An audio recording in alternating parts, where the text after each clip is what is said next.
Today's focus is on how organizations know whether their health and safety systems are actually working per Clause 9 under ISO 45001, which requires organizations to monitor, measure, analyze, and evaluate their occupational health and safety performance. So this is basically about creating structured visibility into risk exposure and control effectiveness. Monitoring answers a simple but often neglected question. Are our controls working in the real environment where the work is performed? And this is simply commonsensical, because what's the use of your risk assessment and hazard identification, consulting with your workers, drawing up your safety sheets and SOPs, if the safety standards proposed aren't evaluated and adjusted vis-a-vis the jobs?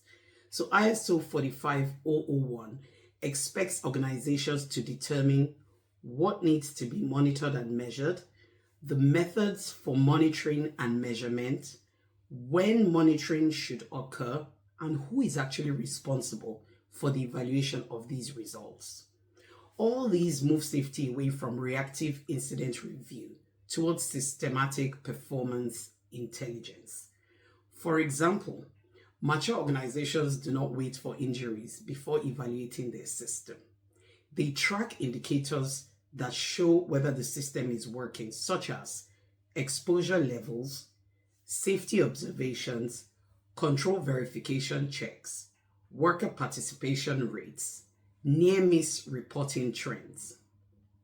These indicators will allow the leadership to identify system drift before the harm actually occurs.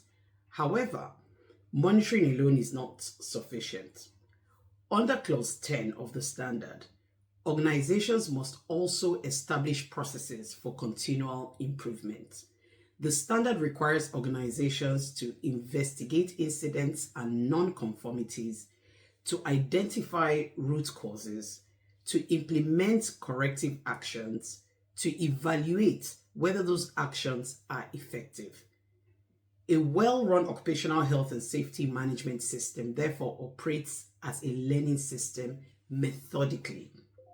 Monitoring reveals system performance, measurement provides evidence, analysis identifies weaknesses, improvement strengthens the system before failure occurs.